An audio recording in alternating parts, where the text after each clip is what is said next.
di Bali kami memiliki kurang lebih sekitar 4 museum, dan nantinya rencana setiap kabupaten dari 9 kabupaten akan berdiri 1 buah museum. Yang seperti di Jemberana di Bali Barat kita sudah punya perpustakaan Bung Karno Memorial, kemudian yang nanti akan diresmikan ada di pusat di Kota Denpasar dekat kantor gubernur khusus perpustakaan Bung Karno. Jadi dan keterlibatan Mahendra Data sebagai perguruan tinggi tertua, karena dulu ayah saya almarhum Vedastra Suyasa bersama Bung Karno juga mendirikan Udayana pada tahun 2000. Jadi di tahun 63 awalnya bernama Universitas Marhain, kemudian karena Orde Baru jadi ada desokarnoisasi, jadi kami diminta untuk mengganti nama, dan Mahendra Data berarti ratu, istri dari Raja Udayana. Dan di bumi tanpa siring ini disampaikan adalah Cikal Majapahit, karena Raja Udayana itu diperabukan di Gunung Kawi, ada dekat di sini, dan Ratu Mahendragata juga di Durga Putri, tidak jauh dari sini. Jadi dari Udayana dan Mahendragata ini melahirkan air langga yang menjadi awal dari Kerajaan Majapahit. Jadi saya mengucapkan terima kasih, dan memang kami agendakan karena kami di Bali ada kurang lebih 12 kampus di Bali. Jadi saya ingin mendekatkan kultur pendidikan tinggi pada anak-anak di desa. Nah, tagline kami kan Universitas Mahen. Nah, jadi kami terima di tempat ini karena kami merasa ada penghormatan, dan juga Bapak Presiden SBY juga kurang lebih 1 bulan yang lalu ada di sini. Ya, dan memang sudah tidak kami agendakan di desa.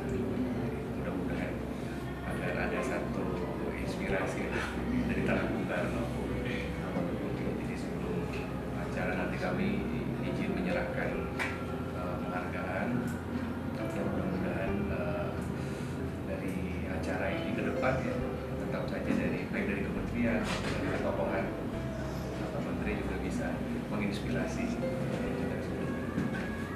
Kalau Bapak Aceh Pak, saya dapat ke Aceh Pak waktu bulan Desember lalu. Saya datang juga di sana untuk menengok orang-orang Bali ya, dan orang Hindu di sana. Ada satu-satunya itu tempat ibadah yang India itu ya, di daerah Keling ya. Saya datang, ya di daerah Keling itu ada komunitas Hindu tapi India ya. Ya ada acara dengan Pak Wali Kota juga sering. Saya kebetulan juga sedang meneliti. Kebetulan kami juga menjabat sebagai Presiden Ibu Center. Jadi saya juga membuat Ibu Center Aceh kemarin dengan teman-teman di setiap provinsi. Karena kami kan di sana lihat ada 3 Indra ya, Indrapura, Indrapatra, Indrapuri. Indrapuri itu kan bekas kuil. Iya, masih ada jejaknya luar biasa. Saya juga sempat ke Sabah Pak, 0 km di sana, luar biasa. Perkembangan Aceh luar biasa ya, dan kebetulan saya waktu di sana membawa 33 duta wisata dari seluruh Indonesia, termasuk dari Istana Aceh. Jadi memang harus, karena kan citra itu harus akan berubah ketika sampai di sana ya, luar biasa. Iya. Kami juga membaca, mendengar peran Pak Menteri juga ya dulu pada saat di masa transisi ya. Dan terima kasih ya, dalam artian bahwa Aceh sekarang sudah cukup baik ya. Karena Aceh itu tanah saya Bung Karno. Dan kami sudah agendakan acara Sukarnolis Pak, sudah Presiden Soekarno Heritage List itu di Aceh, di kantor Wali Kota. Jadi ada kurang lebih 12 tempat yang berhubungan dengan Soekarno, termasuk ada airport, termasuk ada Hotel Aceh itu yang Hotel Aceh ya. Jadi kami sekarang mengatur Tugu Darussalam, saya datang ke sana, ke Syekh Kuala juga ya, luar biasa. Jadi saya hampir 2 minggu di sana. Mudah-mudahan ada pesawat yang ya, Saulawa. Ya, Saulawa. ada juga. Jadi karena sampai saat ini 1% dari saat ini belum ada ensiklopedia Soekarno. Jadi saya sudah mengumpulkan itu dari Aceh sampai Papua. Targetnya 2020 tuntas. Itu akan sponsor oleh PBB oleh Asia Afrika. Karena tahun depan kan ada acara 60 tahun Konferensi Asia Afrika di Indonesia. Jadi kami terlibat di sana dengan beberapa kepala negara. Jadi sedikit tentang Soekarno Center. Tempat ini adalah dulu tempat peristirahatan keluarga kami, bisa di Puri atau Keraton. Sebelum kami datang ke pura-pura besar, biasanya kami akan transit terlebih dahulu untuk mempersiapkan.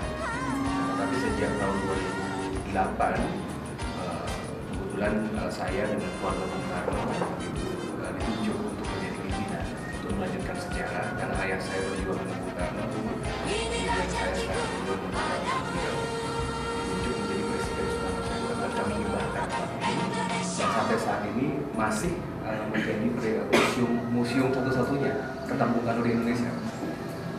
Jadi Jadi jalan di depan sudah kami rubah juga menjadi jalan Dr. Insinyur Soekarno 8,5 km termasuk di depan istana. Waktu itu saya minta izin Bapak Presiden karena di Bali belum ada, itu belum ada jalan langsung. Dan yang di sini ada baru 1% dari koleksi. Sisanya ada di Istana Batu Tulis. Pusaka-pusaka Bung Karno, termasuk ada beberapa benda berencong dari Aceh. Itu masih tersimpan baik pusaka-pusaka itu. Dan di sini masih ada berbagai ini pembangunan ini memang kami bagi dan memang bantuan dari Universitas Tinggi. Nah untuk di sini hanya 1% foto yang 90% foto di sini unpublished. Jadi tidak bahkan asli negara pun tidak punya. Jadi karena dibantu oleh kerajaan-kerajaan, oleh negara-negara selatan.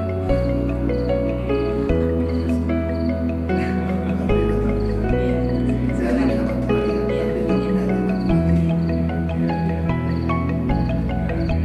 Kalau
Hadirin dimohon untuk tetap berdiri.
Ketuhanan yang Maha Esa. Dua. Kemanusiaan yang adil dan beradab. Kemanusiaan yang adil dan beradab. Tiga. Persatuan Indonesia. Persatuan Indonesia. Empat. Kerakyatan yang dipimpin oleh hikmat kebijaksanaan. Kerakyatan yang dipimpin oleh hikmat kebijaksanaan. Dalam permusyawaratan perwakilan. Lima. Keadilan sosial bagi seluruh rakyat Indonesia. Keadilan sosial bagi seluruh rakyat Indonesia. Dan oleh sebab itu, maka penjajahan di atas dunia harus dihapuskan karena tidak sesuai dengan peri kemanusiaan dan peri keadilan. Arsitektur di Institut Teknologi Bandung, ITB. Sebelum terjun di birokrasi pemerintahan, ia banyak berkecimpung sebagai pengusaha dan konsultan. Namun sejak reformasi pada tahun 1999 menjadi titik awal sekaligus menjadi tonggak sejarah dalam perjalanan karirnya sebagai politisi. Ia mulai terjun dalam dunia politik. Pada saat itu banyak partai baru yang bermunculan. Ia menjadi salah satu pendiri Partai Amanat Nasional wilayah Daerah Istimewa Aceh, dan di sana ia menjadi ketua partai. Dr. Sri Igusti Ngurah Arya Wedakarna, Mahendra Data Wedastra Putra Suyasa 3, SE M.Tru MSI, kami persilakan.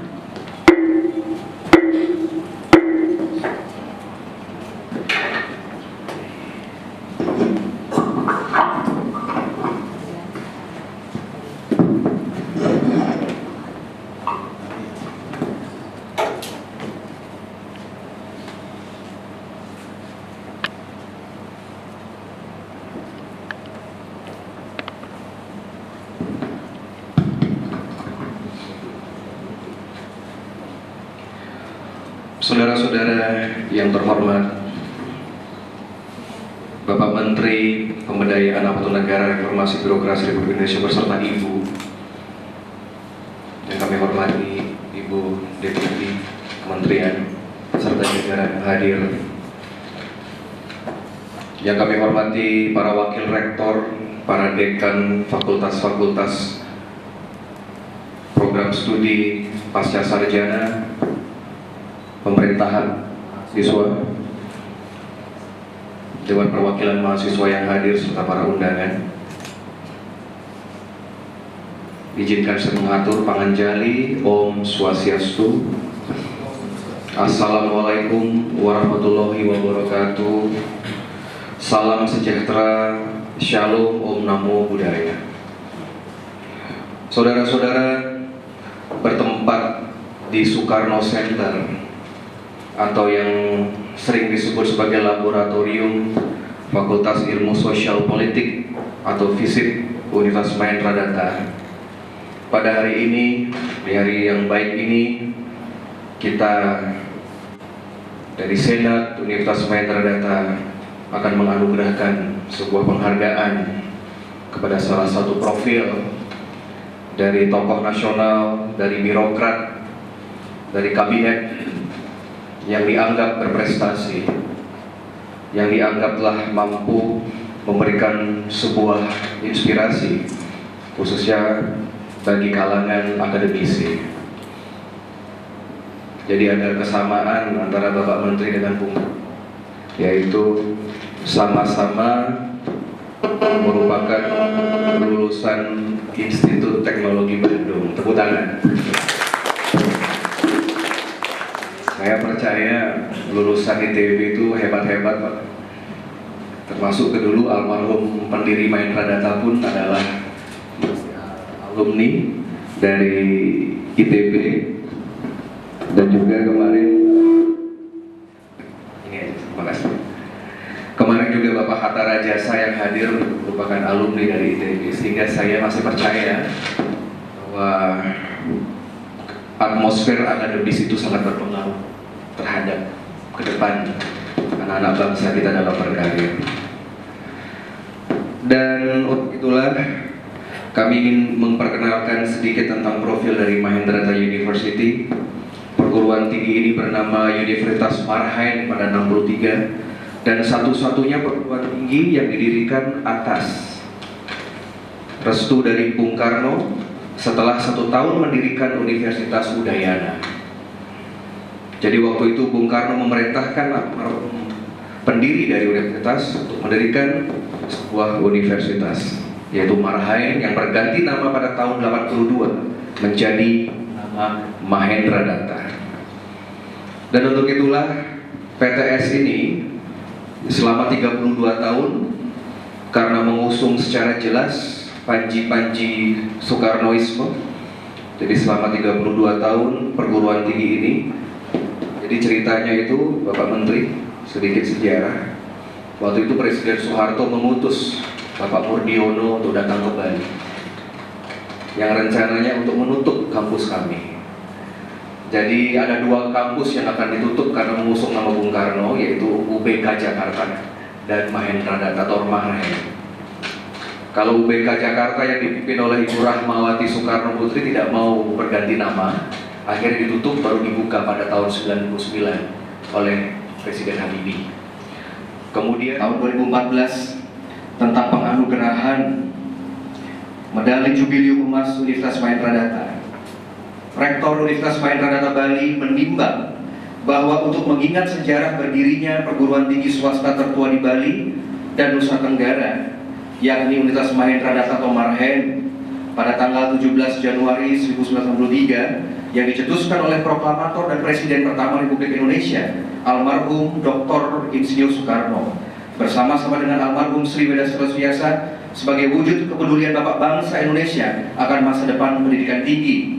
Mengingat Surat Keputusan Menteri Perguruan Tinggi dan Ilmu Pengetahuan nomor 104 tanggal 9 Agustus keputusan ini ditetapkan, apabila ada kekeliruan dalam hal keputusan akan disempurnakan sebagaimana mestinya.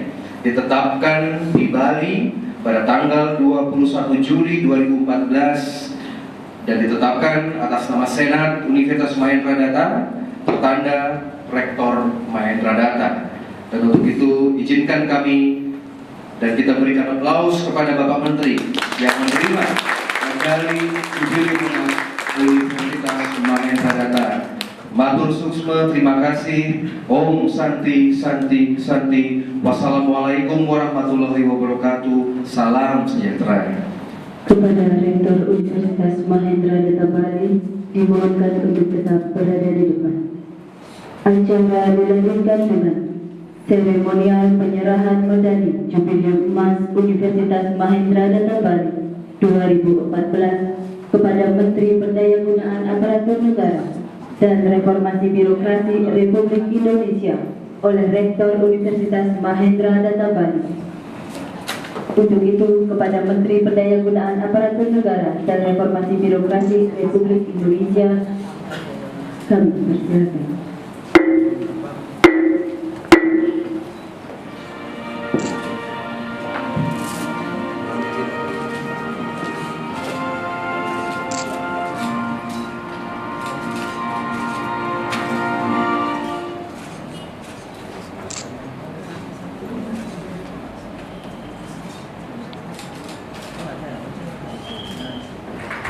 Dilanjutkan dengan penyerahan buku tahun 99 dan majalah pelayanan publik dari Menteri Pendayagunaan Aparatur Negara dan Reformasi Birokrasi Republik Indonesia kepada Rektor Universitas Mahendra Data Bali.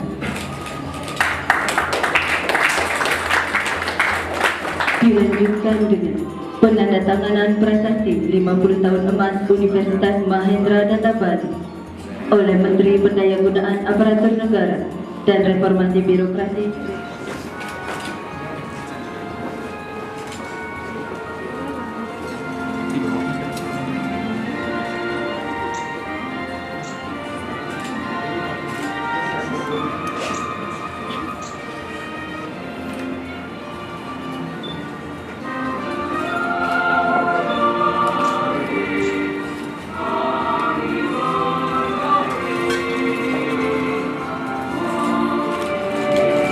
Kepada Menteri Pendayagunaan Aparatur Negara dan Reformasi Birokrasi Republik Indonesia, dipersilakan menuju podium. Direktur Pasca Sarjana Yayasan Universitas Mahendra Data, perwakilan mahasiswa, Ibu Pirawati, Deputi, dan Insinyur Mutia Sabida, saya punya istri, para undangan, hadirin yang berbahagia. Salam selamat siang dan salam sejahtera untuk kita semua. Semoga Tuhan Yang Maha Esa kita cek. Mari kita kasih warna merah, kuning atau hijau terhadap pelayanan publik. Kemudian yang kedua, pelayanan publik untuk pengusaha. Pengusaha itu macam-macam, bisa pengusaha dari luar, nasional, lokal, bahkan anak-anak muda kita yang mau berusaha harus dipermudah, jangan suka mempersulit. Tercontohkanlah kemarin CPNS ya disampaikan online. Sekarang syarat itu nggak perlu, dia harus sehat jasmani, sehat narkoba, kelakuan baik, oke. Tapi surat itu nggak perlu. Saya hitung kalau 100.000 satu orang aja keluar, 1,5 juta, 150 miliar kita bisa hemat uang anak-anak. Contoh supaya orang bisa membuat mudah. Pejabat itu kalau bisa mimpinya pagi-pagi keluar inspirasi baru, apalagi yang kita bisa mudahkan buat masyarakat. Harus begitu, jangan bikin sulit soal makin hebat, tidak. Makin mudah rakyat kita, makin tersenyum dia, makin tinggi nilai kita. Harus begitu. Nah, kita didik mahasiswa seperti itu. Ya. Tapi masih ada masalah. Nanti saya akan sampaikan. Yang pertanyaan Bapak saya akan jawab dia dulu. Kita punya SDM masih, karena rekrutmen selama ini pembinaan kurang, terus terang masih jauh dari harapan. Nah, kita mulai. Yang sudah masuk latih, seleksi, latih, bikin kursus, naik pangkat, terutama eselon 3, eselon 2, eselon 1, seleksi. Harus berjuang, jangan hanya karena KKN, tapi seleksi yang kita sebut dengan promosi terbuka.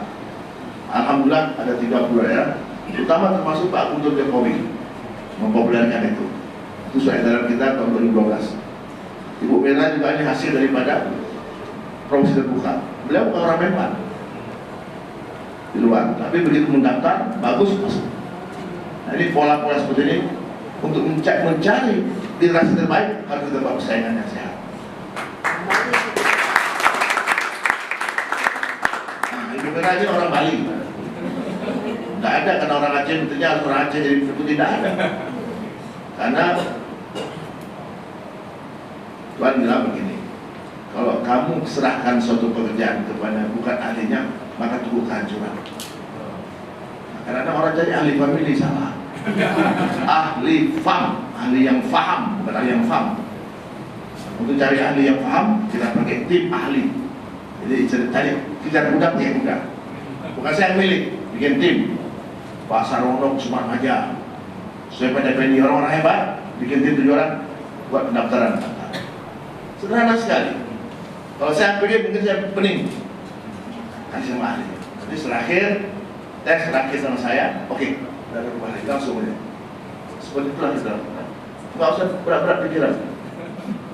Tidak bisa pakai air got untuk ambil air wudhu, air salat, tidak bisa. Air suci. Kalau kita bersihkan semua republik ini dengan cara yang kotor, jangan pernah berhasil. Jadi sudah seperti itu, sederhana sekali.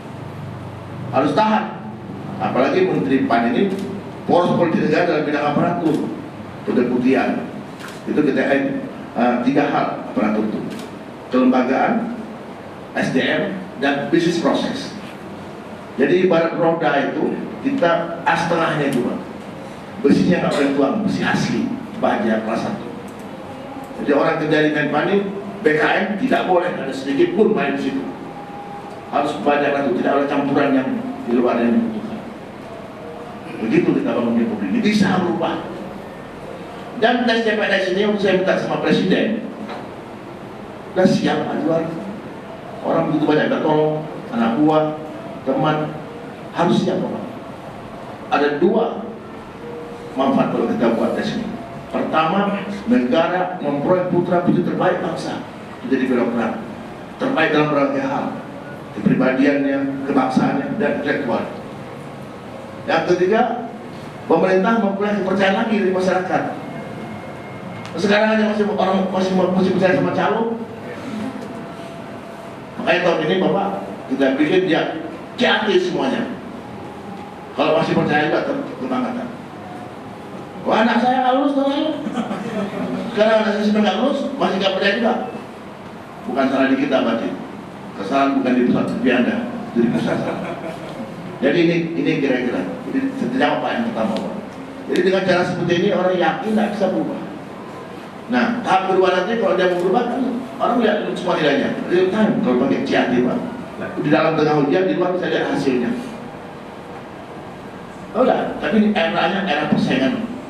Tinggal nanti kita atur mana untuk orang luar, mana hanya untuk orang dalam. Ini perlu daerah terpencil seperti Papua, ya, Maluku Utara ini perlu ada semacam afirmasi. Prinsipnya sudah kita lepaskan sedemikian. Nah, di samping masalah SDM yang masih kurang, itu kita selesaikan dengan rekrutmen baru dan peningkatan kapasitas dengan lewat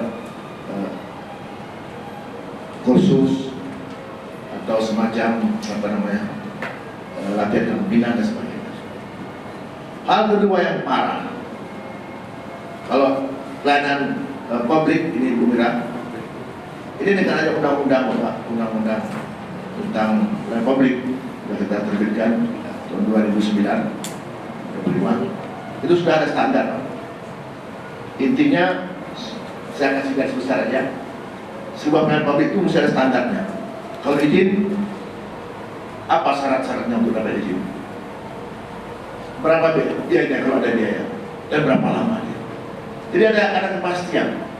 Tidak seperti dulu lagi, orang datang, pejabatnya tidak ada, balik lagi sudah pulang dan sebagainya. Sekarang nggak bisa lagi. Kalau dilanggar, bisa dibuat pengaduan. Sudah keluar perpresnya untuk pengaduan. Artinya posisi masyarakat naik. Nah itu saya kira sudah jalan ya. Nah yang parah betul, ini masalah korupsi dan pemborosan. Jadi korupsi masih ada, walaupun tidak sebanyak dulu, tapi nggak cerah-cerah yang KPK. Nah, kemudian pemborosan. Jadi yang penting tidak dibeli, tidak dibiayai, yang kurang penting dibiayai. Kadang-kadang untuk pilihan dinas yang banyak sekali, triliunan. Kita ini 32 triliun tahun ini pilihan dinas. Itu bisa potong 50% saya katakan. Tapi untuk biar belanja untuk peningkatan kompetensi pelatihan itu 6 triliun tidak punya uang. Kalau kita hemat 20% cukup, kira-kira itulah. Jadi masih berat untuk pemborosan. Sama yang ketiga, kinerjanya nggak sesuai dengan harapan masyarakat. Kinerjanya nggak sesuai, uangnya habis, tapi kinerjanya nggak sesuai. Saya selalu contohkan yang ada di mahasiswa. Contohkan sederhana Pak Rektor, sekalian. Antara akuntabilitas kinerja dengan akuntabilitas keuangan itu ada beda. Sekarang orang merasa 100% selesai, nggak terserap 10% masalah. Sebenarnya ada ukuran lagi yang disebut dengan kinerja. Ini juga kami kerjakan. Kami nilai semuanya Bapak, kabupaten kota, provinsi dan kementerian. Provinsi sudah ada 9 yang kami sebut nilai B. Tapi kabupaten kota Bapak, dari 505 kabupaten kota hanya 4 yang dapat B. Yang A tidak ada, CC 1/4, yang lainnya masih C dan D. Nah seperti apa masyarakat mendapat pelayanan kalau kinerjanya nggak sesuai dengan harapan? Saya katakan pembangunan ini nggak sesuai dengan harapan masyarakat. Saya ingin kasih jelas sedikit. Dengan contoh sederhana, kalau punya mahasiswa 3, ya 3-3-nya orang sederhana lah. Dibantu uang mahasiswanya 1 juta rupiah, 3 mahasiswa. Nah kita lihat beda. Mahasiswa pertama dia ambil tas ransel yang bagus, waterproof, warna bagus, 1 juta rupiah, buatan Swedia, warna timnya. Keren. Untuk apa? Nanti kalau saya ada buku, hujan tidak basah, OT pendidikan, oke masuk. Mahasiswa kedua dia beli buku, tapi 2 buku karena dia beli hardcover, terbitan Nanyang University mahal, 100.000. Mahasiswa ketiga lebih cerdas, lebih cerdik. Pelajaran ada 10, dia fotokopi 10 buku, masing-masing buku 80.000. Jadi harga fotokopi 800.000, 2.000 dia bayar hak cipta. Dia kan itu. Untuk diperiksa, 3-3-nya BTP. Secara keuangan 3-3-nya nggak ada korupsi. Waktu pergi ujian, mahasiswa pertama dan kedua cari pustaka. Musim ujian maksimum 2 buku. Jadi mahasiswa pertama lulusnya 2 pelajaran dapat B, mahasiswa lulusnya 4 pelajaran dapat C, mahasiswa ketiga lulus semua dapat A. Beda antara keuangan dan kinerja, antara finance dan performance. Inilah yang kita dorong sekarang Pak. Saya berharap tahun ini bisa dapat 50 atau 100 yang dapat B, tapi saya nggak tahu. Masih belum ada orientasi seperti itu. Nah saya contohkan seperti ini Pak. Saya supaya kawan-kawan bupati wali kota. Jadi dia harus tulis apa yang dia mau buat dan dia buat apa yang dia tulis. Jangan perencanaannya A, waktu dianggarkan dia jadi B, pasangan jadi C, laporkan D. Gimana mau ketemu? Nah ini yang kita dorong sekarang untuk menjadi jelas semua tanggung jawab orangnya. Nah untuk hal yang ketiga ini, ya jadi Prof sudah bicara, kita harus berkuat, kita punya pengawasan. Saya alhamdulillah sudah bisa buat apa namanya undang-undang ASN pegawai sudah. Sekarang ini lagi menyusun undang-undang DPR komik untuk bisa membantu diselesaikan undang-undang administrasi pemerintahan untuk menjaga pejabat itu jangan semena-mena, tapi kalau dia berbuat kebijakan dia tidak boleh dipidanakan sepanjang dia tidak korupsi atau fraud, sehingga pejabat nggak takut seperti sekarang. Sekarang nggak korupsi pun kalau salah dengan peraturan sudah kena, kita harus amankan. Yang ketiga, kita lagi menyusun sebuah undang-undang baru, tapi mungkin menteri ke depan, undang-undang tentang pengawasan. Ini ilmu pemerintahan Pak, sosial menjadi. Hari ini kita punya pengawasan ada di kabupaten kota, namanya Inspektur Kabupaten, di bawah bupati. Kemudian ada lagi Bawasda provinsi, di bawah gubernur. Ada lagi di PPKP pusat, PPK daerah. Itu dengan peraturan yang ada, dia nggak boleh periksa orang kecuali diminta. Jadi pemeriksa itu baru bisa jalan kalau dia diminta. Apakah memeriksa, apakah minta bantu jadi konsultan. Kemudian ada inspektur jenderal di kementerian, dia juga di bawah menteri, tidak bisa ke daerah. Kesimpulannya, orang yang menjadi pemeriksaan kita lemah. Dalam bahasa Mendagri, jeruk makan jeruk. Jadi bupati dilaporkan yang kena kepala PU serba salah. Jadi singkatnya, pengawasannya harus kita perbaiki. Karena ada BPK, BPK itu supreme audit di luar pemerintah, dia ke DPR. Dia punya orang berapa ratus orang, katakanlah 500 ya, atau 1000 lah. Nggak mampu dia periksa semua, dia hanya periksa secara random. Demikian juga KPK, semua calon presiden akan memperkuat KPK, setuju saya. Tapi nggak cukup. KPK ini tugasnya mencari hal-hal yang luar biasa atau mendorong supaya sistem jalan. Kita harus berkuat. Tapi orang hari ini mengajak Bapak berpikir bagaimana kita memperkuat pengawasan pemerintah. Dari idenya semua pengawasan yang ada di daerah, kabupaten, kota, kementerian, BPKP, leburkan semuanya. Leburkan semuanya sehingga menjadi suatu kekuatan nasional di bawah presiden. Jadi presiden punya cara dia untuk mengawasi daerah berjenjang. Nah ini yang kita kan. Sekarang ini ada 6.000 auditor di BPKP, mungkin ada beberapa tempat barang 3-4 ribu, 10.000 udah ketekan. Kita butuh 20.000 paling kurang auditor. Makanya salah satunya formasi yang saya kasih banyak adalah turun PKP. Dia minta 600, saya kasih 1.000. Bingung. Yang lain minta 1.000, saya 200. Karena di situ kuncinya.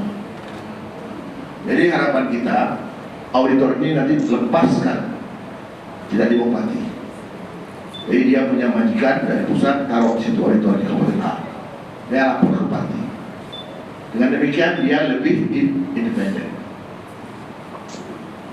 Yang ketiga, pembiayaannya jangan dari bupati, tapi dari pusat, dari timur. Nah dengan demikian dia lebih independen. Yang kedua, pengetahuannya minimal 2 aspek. Aspek financing, tahu menguasai betul dia pembukuan akunting, keuangan. Yang kedua, aspek performance, manfaat, kinerja. Jadi dia juga menjadi auditor kinerja. Jadi dengan demikian ada 2, dia punya kemampuan untuk dia bebas, boleh beli. Yang kedua, dia punya kompetensi lebih tinggi. Jadi dengan sistem ini, Pak Rektor dan Bapak Ibu sekalian, kita akan membangun pengawasan internal yang lebih independen dan lebih kompeten. Baru, jadi dia akan periksa secara populasi. Setiap every single transaction dia periksa setiap tahun. oh Bapak besok dapat bantuan dari pemerintah, ya bikin desa. Kalau akan dapat bantuan dari pemerintah, dapat 100 juta, 3 miliar, 30 miliar, desa. Setiap.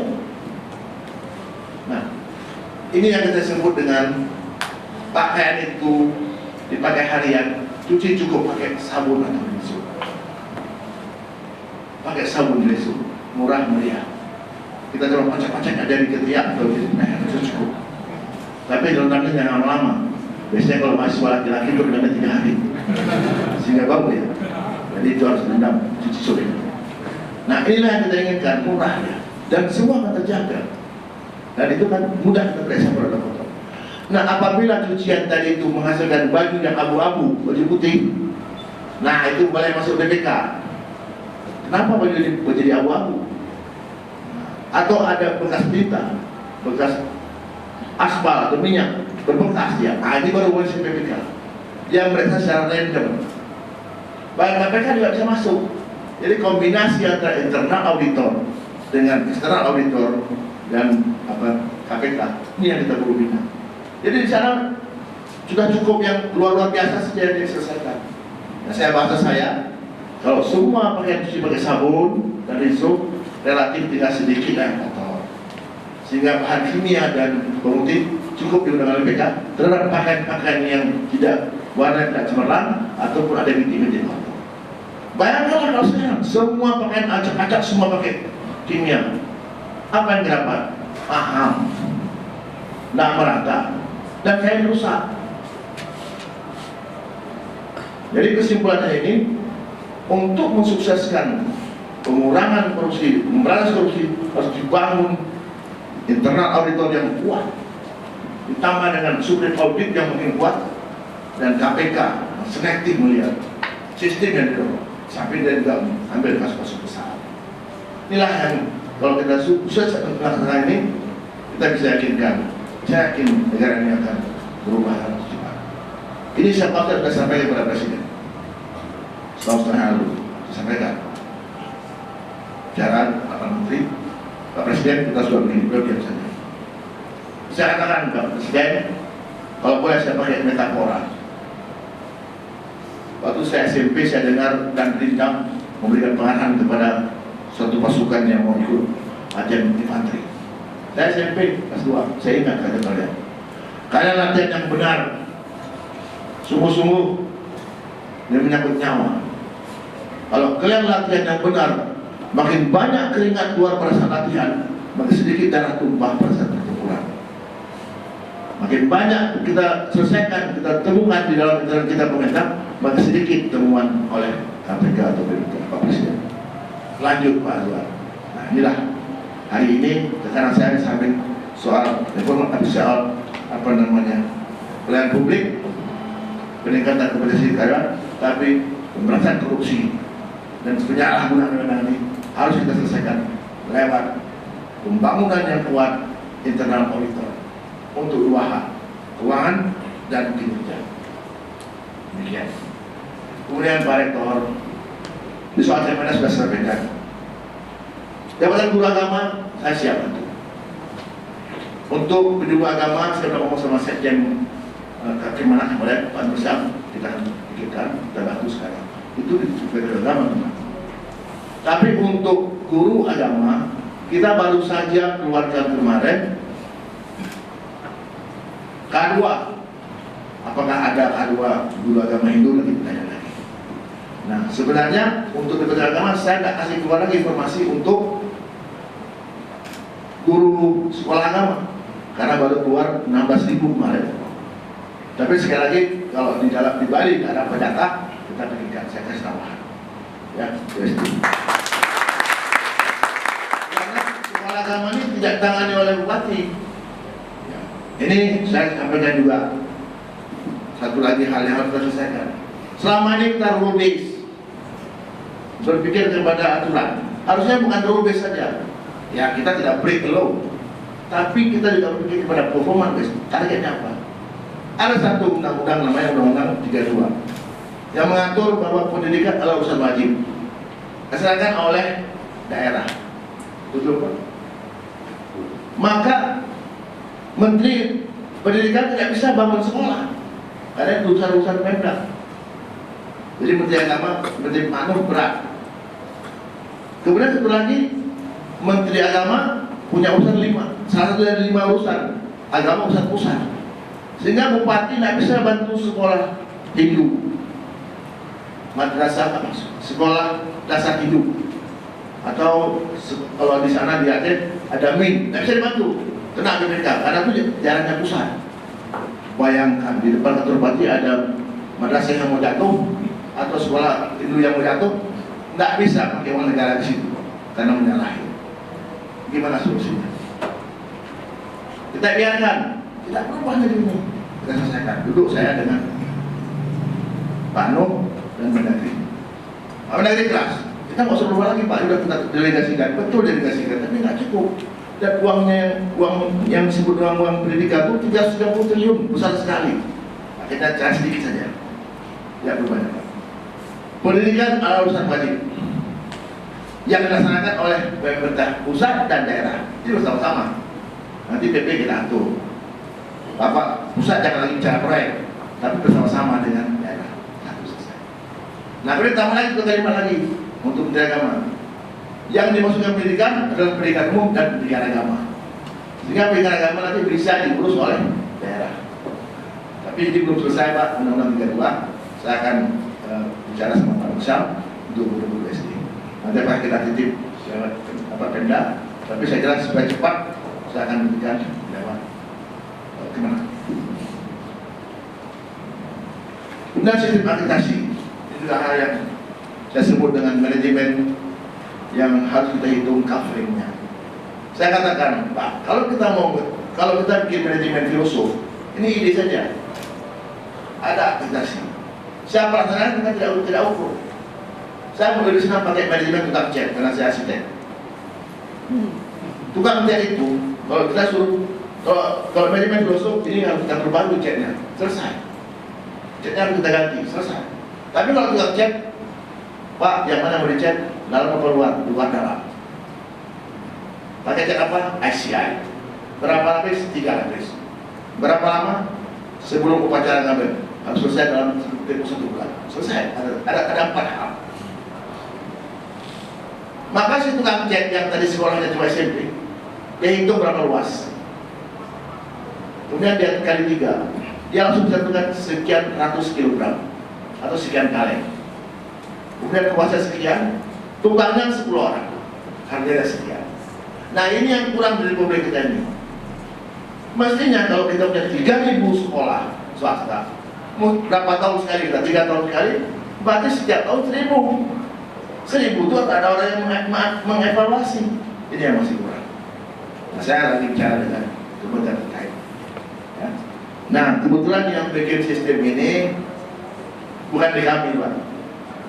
Tadinya kami pikir kami agak kabur-kabur sedikit lah, biar ada persaingan juga di daerah. Tapi saya pikir, benar, nanti kita pulang ke Jakarta kita bicarakan lagi. Persaingan itu harus ada waktu untuk berguna-guna, jangan langsung, ya kan? Tapi yang kedua, kalau udah kita buat tes kompetensinya, ya biar aja tes yang menarik, ya kan? Sedikit boleh, tapi nggak semua tempat, karena saya beda lagi. Jangan mematikan semangat orang. Ada satu adik saya saya, Pak, 4 tahun kami menanam cita-cita. Pas selesai sekolah, saya nggak bisa masuk karena bukan B. Sedih saya dengar. Saya akan bicarakan yang terkait. Saya kira itu Pak yang dari saya jawab. Maafkan, mau Pak disini aja.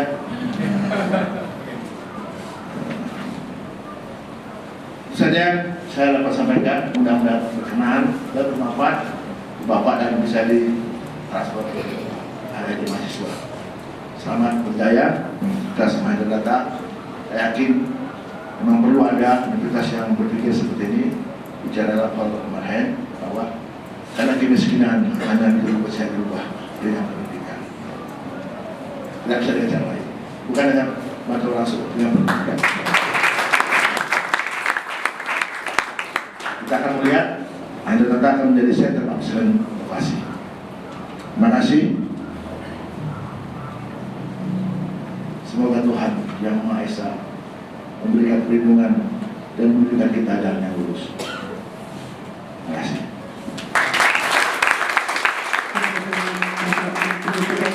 Aparatur negara